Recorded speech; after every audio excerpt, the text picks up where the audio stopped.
Madayaw ng mga utaw nga di sa tibok Pilipinas o sa tibok kalibutan. So, ngayon mga mga idol, sasagutin na natin yang saan bang importante, diploma or diskarte. Siyempre, anong pa nga ba? Importante ang diskarte. Anin mo yung diploma kung wala kang diskarte? Tsaka naman, makikita naman natin ngayon sa ating mga kabataan at sa mga nakapagtapos na pag-aaral nga, kulang sila sa pag-aaral kasi nga diploma lang nakuha nila, nakagraduate sila sa pangungupya.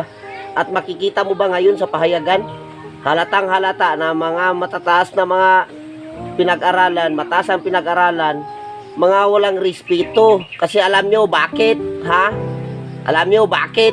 Wala silang silbi sa bayan, sila ang nakaupo, sila ang mga magnanakaw, sila ang root na kasamaan dito sa ating mundo, dito sa ating bayan, dahil halos lahat sila nakaupo.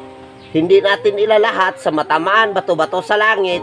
Walang silbi ang diploma nyo kasi noon naman si Jesucristo hindi naman nag-aral. Kayo, taas kayo ng pinag-aralan, sobrang taas ng lipad nyo, sama na inyong binagsak kasi ang diploma ay ginawa ng mga magnanakaw. Pweh!